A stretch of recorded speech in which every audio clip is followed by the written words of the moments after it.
Okay. How to monitor this. All right, go ahead. Okay. Great. All right. Well, Smackdown, everyone. Smackdown. Hold on. Oh, you have something to say? Welcome to the Craig and Vinny Show. All right, hurry up. Okay, go ahead. I'm sorry. Right. Okay. SmackDown opened, everybody, with an Edge Vicky video recap of the Angle last week, where Vicky announced that she had reinstated The Undertaker and booked him against Edge in a Hell in a Cell match. Now, often when I'm watching these shows, I've seen wrestling lots of times before. I know I can see where a video package is going, and I will skip through this. I find it physically impossible to skip a single second of any segment with Vicky and or Edge. I must watch all of it in exquisite detail, and this package was so awesome. For those of you who watched Saturday Night's Main Event, they replayed it there. It was just as awesome the second time, particularly the footage of Undertaker killing dudes in Hell in a Cell while Vicky's cackle echoes in the background. This was a phenomenal start to the show. Awesome. You know what? You know a woman's fat when even her eyebrows are heavy. That's right, everybody. I like how Craig tells a joke and then both of you just look at me. What am I supposed to do over here? We're waiting for a crowd reaction. That's right. Thank you. Thank you. It's like a stand-up comedian. We can't go until you laugh. Try the veal. The opening contest here was Jimmy Wang Yang versus Montel Vontavious Porter. Jeff Hardy was out to watch. He was not doing commentary. He just pulled out a chair, blocked the view of Mick Foley and JR, and just watched the match. The highlight of which was Hardy sat down, and in the background you could see Foley. Foley saw himself on the monitor, turned to the camera, and waved. Mick Foley will always be awesome. He just can't help it. So MVP cut a promo on Hardy. It was very poorly edited. He cut himself off in mid-sentence at one point. That was bad. It was a TNA moment here on SmackDown.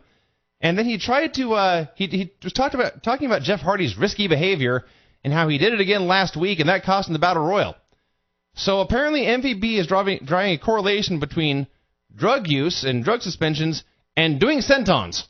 And Jeff got in the ring and said, MVP, man. Stop that. Don't talk about my personal life or my family or the fire or my dog.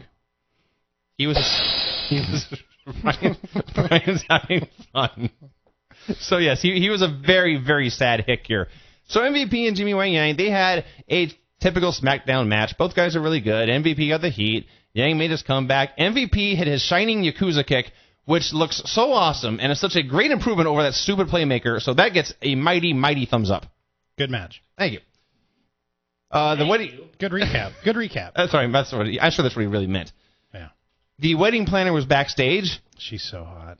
Craig's smitten. I've got jungle fever. And, yes, so Chavo wheeled Vicky in. They spied the wedding planner. There was an awkward silence, and then the wedding planner left. Jim Ross astutely noted that the wedding is over, and thus this woman has no actual reason to be backstage anymore. So clearly something is up. Ken Kennedy versus Shelton Benjamin. These guys wrestled forever. Yeah. I watched this match in like one fast forward on the DVR, and it still took like 20 minutes. They went, and not only did it go. Stop that! You're sabotaging our show, Brian. The Craig and Vinny Show is here to save this website, and you are sabotaging it with your goofball sound effects. Now, please, some respect, some decorum. You playing Jabba the Hutt sound effects in the back? No, he's playing a cymbal crash. Okay. It's just the same noise. He's a one-trick pony. He only has one joke. So, Ken Kennedy and Shelton Benjamin, they went back and forth forever. It's not like Shelton got the heat and worked him over forever. No, they just did moves for a long time. When they finally got the heat, they did it in a pretty cool way. Rather than just push Kennedy shoulder first into the post, which he's seen a million times, Shelton grabbed Kennedy's arm and kind of snapped him into the post, like Randy Savage used to do when he snapped guy's neck over the top rope. He like ducked in between the ropes and then jumped forward with Kennedy's arm, thus throwing it into the post. Yes. It looked really cool. Did look cool. Very creative and very cool looking. Shelton's a heck of a wrestler, but he keeps getting buried. And speaking of being a heck of a wrestler, as he worked over Kennedy's shoulder, he did a hammerlock shoulder breaker that basically involved him holding Kennedy up with one arm. He hoisted him up like a child and then dropped him very safely. And I sat there going, Jesus Christ, that guy right there is a fucking freak of nature. And no one in the crowd noticed how awesome this was, and I thought I was the only one, and then JR pointed it out, and I felt validated. Has he just been booked improperly? Or, yes. I mean, that guy is a stud. He has his strengths and weaknesses, and he has been booked to his weaknesses more than his strengths. He has been booked very poorly, but his strengths are very, very awesome. So they did a very long armbar spot where Kennedy fought to not submit, and he fought to pin Sheldon. And finally, he hit his mic check out of nowhere and got the win. The place went crazy for his move, so that's working. And this turned out to be pretty good, all things considered. And then Shelton cut a promo after that. And yes, Eve was there outside. It's very strange. I'm actually a fan of post-match interviews because it makes it seem more sportish. But when they do it at just random intervals, Eve just happened to be at ringside and decided to ask Shelton for some insight into his match. And he took a page out of who's the geek that fought last week in the main event there. I forgot. The Affliction pay-per-view. Who's the guy? Tim Sylvia? Tim Sylvia. He took a page out of Tim Sylvia's book. Oh, I've been sick. And he said, I'm not going to make any excuses, but I do have bronchitis. That's right. And the place all booed, so that worked. And this was a fine, although very, very long segment. Yeah. So, Chavo Guerrero met with the Edge Geeks. The Edge Geeks had their own ring music as their ringtone. You've never seen two guys mark out for themselves more than this. This is much like Mark Henry is so happy to be ECW champion. The Edge Geeks are so happy to actually be a part of SmackDown, and they're thrilled. Chavo came in. They talked about the wedding planner. They talked about action figures, and then the Edge Geeks played the ringtones again, and that was it. Brian Kendrick versus Stevie Richards. My new favorite wrestler, Brian Stevie? Kendrick. Oh. Brian Kendrick. Yes. His new gimmick is awesome, and big Ezekiel behind him. I love this guy's gimmick, and he's, like I said, he's my new favorite wrestler right now. Now, you're just saying that because he's from Olympia, about an hour from your house? Oh, that's probably it. Nice. And he looks like a cross between Kurt Cobain and Brian Pillman right now. I mentioned this last week. When Brian had his long blonde hair, he looked a lot like Brian Pillman. Now Brian Kendrick looks like Brian Pillman, who also looks like Brian Alvarez, and it's all making me very confused. So they had this match here on SmackDown. At least you got a new drop. At least you got a new one there. So they had this match here on SmackDown, and Brian Kendrick and Stevie Richards just kicked the fuck out of each other. Yep. And I guess I can kind of justify it because, as we've noted many times, Brian Kendrick is small. Stevie Richards is one of those guys who I think if you saw in real life would be surprisingly big. And really the only way for Kendrick's offense to not look silly is to just wail on people. So kind of sucks for everyone involved. He got the win with the Kendrick and then left, and this was fine. The Kendrick, they're calling it the Kendrick now. You missed that part? I did. He cut a promo. He wanted everyone to know that he was the Brian Kendrick, and he was renaming his move. It was no longer Sliced Bread number 2. It was now the Kendrick. I like Sliced Bread number 2 better, but that's fine. Kendrick. What? The Kendrick. Is he still your favorite wrestler? Absolutely. Speaking of favorite wrestlers, the Great Khali came out this week. He meant to wrestle Jeff Hardy. It actually turned out to be okay because Khali's offense is passable, and Jeff only hit 2 moves. So Khali never really had to bumper sell. He just had to put on that nerve hold he puts on where it looks like he's actually squeezing Jeff's head off. That's because he is. It looks like he's digging his fingers deep into the clavicle. Somebody needs to clue that giant in. Yes, someone smarten the giant up, please.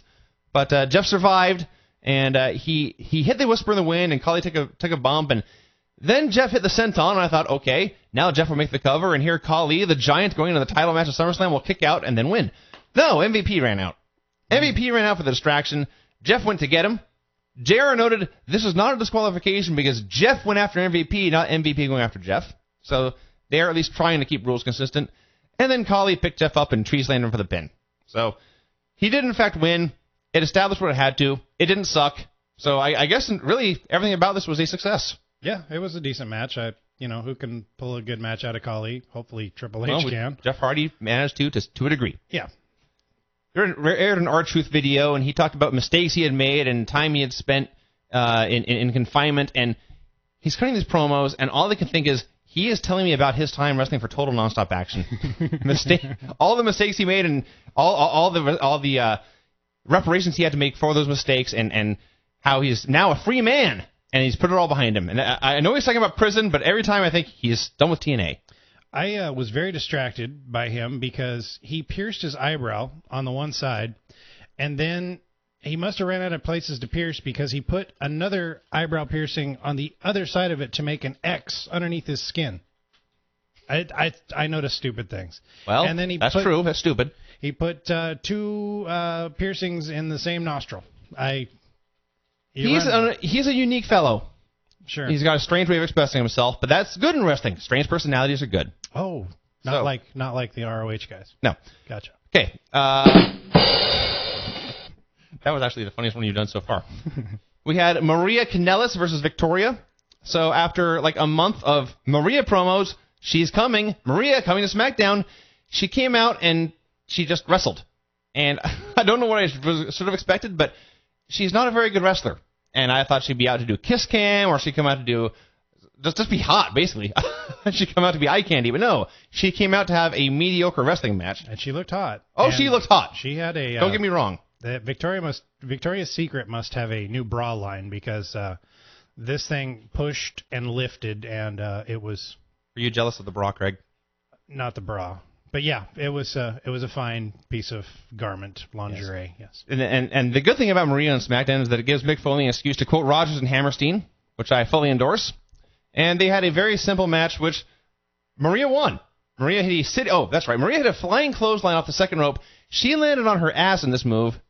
We've been talking lately about the divas and the bumps they take, and Maria is a very petite, skinny woman, and if she takes this bump every week, she's going to kill herself soon. Her body is not built for that kind of abuse. She doesn't have the badonkadonk to take the bump a bump. As I noted, Mick Foley described his body as... I don't get a rim shot for that? Mick Foley described his body as being perfect for bumping because he has a broad, flat ass. Maria's ass is neither broad nor flat, therefore it's going to take more abuse. So, just take it easy, girls, please. So Edge met with Alicia backstage. He told her she shouldn't be backstage. He got her a ticket, so she should be watching from the crowd when he had a special guest for the Cutting Edge. That was that. There at a Triple H video. He sure has beaten a lot of guys. Mm-hmm. That was the message here. He doesn't have a problem telling everybody who he beat. Then they recapped Raw and the pay-per-view, and they talked about Adam Lee making the Cena Batista match for SummerSlam, and Foley subtly noted that Jim Ross is a better announcer than Mike Adamle. And they just moved on. And Jim Ross's reaction to this notification, so awesome. I can't describe it. There was a roll of the eyes involved and a shrug, and I looked to the heavens, but yes. It was probably only one eye that he rolled because he's got that. Yeah, you have a point. You have a point there. But I will agree with Mick Foley. Jim Ross is a better announcer than Mike Adamle. I'll write that down. So Big Show wrestled Domino. They did the worst lockup I've ever seen. Ever. And I blame Domino. Call me crazy. Domino and Big Show. Yes. That deserved a rim shot. So for those of you who missed the show, let me end the anticipation and the concern you might have. Domino did not pin Big Show. What? No. Big Show hit the chokeslam and pinned him. Then Umaga came out. Bookmark that slide. We need that one in particular. We need more often. Umaga came out.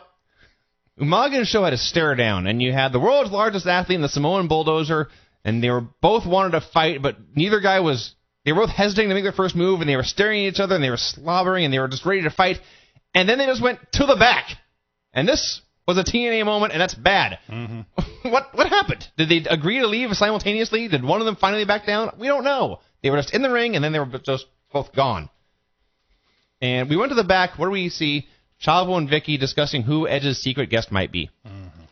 Yeehaw. And then the angle. They did the angle. It was time for the Cutting Edge. I'm a huge fan of Edge, but I was a little distressed when I noted when he began to speak, there were still 18 minutes left in the show. That's a long time for stuff. Who knew it would have worked out? It worked out pretty awesome, actually. He pointed out that he had against his will, he had a Hell in the Cell match with Undertaker coming up soon, and he was distraught by this and upset, and he was worried for his health and safety. So as a security blanket, he had surrounded himself with a table, a ladder, and a chair, because that was his match, and as long as he had those items around, he felt protected and he felt safe. He wasted no time. He introduced his guest. It was Mick Foley, and he pointed out that, first of all, he said, my guest is Mick Foley. He rolled out of the ring. He pointed to Mick, climbed back to the ring, and said, please, Mick, please get in the ring. So Foley turned to Jim Ross and said, well, he said please. He had a great reaction. The surprised look on his face. Me? Are you serious? And then finally, well, he said please. So Foley climbed to the ring. Edge reminded everyone that Mick Foley had the most memorable Hell in a Cell match ever with The Undertaker, wherein he nearly died several times. They aired highlights of Mick Foley nearly dying several times, and everything I said earlier in the show about Roderick Strong and Eric Stevens goes over 1,000-fold more for Mick Foley. Do not do the shit he did in the Cell match. Anyone. Ever. For any reason. Rodericks and Stevens, Mick Foley is 40 plus, and he's retired. Yes. For a long time, he's been retired for like 8 years or something. Yeah. So, yeah. There's a reason for that. Yes, and all I could think was, I bet Foley just absolutely hates watching the segment. Probably. Gotta suck. If he even remembers any of it. Probably has phantom pain every time he sees that bump. He may. So I watched this and I actually thought to myself, I can't believe Mick Foley's still alive a decade later. It's been 10 years and he's still actually up and around.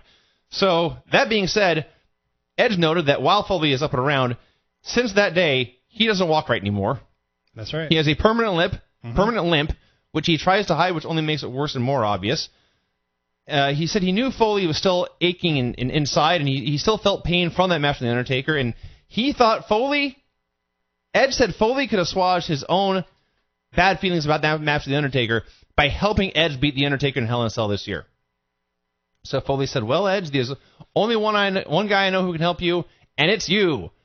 And he pointed out, as he's been telling people for years now, he has called Edge the most talented guy in WWE, which is true. He has said this in various interviews all over the place. Mm-hmm. But he noted that was not the Edge who's walking around these days trying to hide behind his girlfriend/fiance/wife. That's not the guy concerned about the wedding planner. He needs back the guy who had the hardcore war with him at WrestleMania, when they had the greatest hardcore match in WrestleMania history 2 short years ago.